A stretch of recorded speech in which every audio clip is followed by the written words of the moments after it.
देखिए क्वेश्चन ये वाला है, यहाँ से पढ़ना शुरू करते हैं। ये क्वेश्चन है, a small air bubble is situated in a glass of 24 centimetre thickness.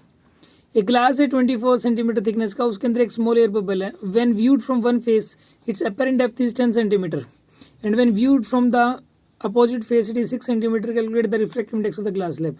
देखिए करते हैं हम इस वाले क्वेश्चन।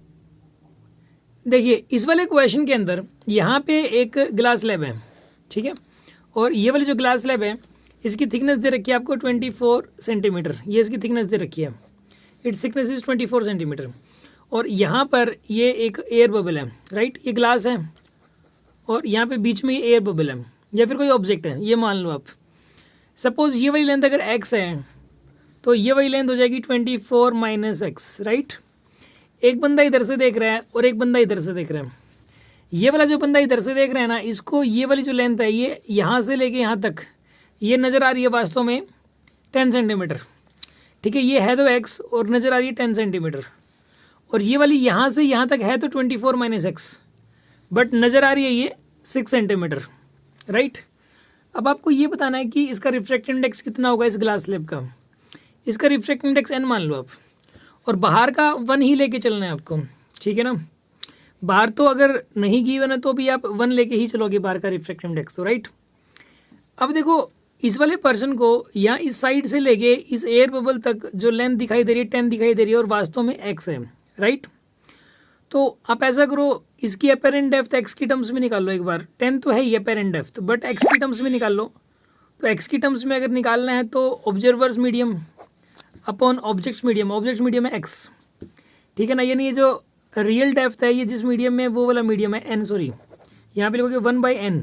ये वाला मीडियम है 1 और ये वाला मीडियम है n।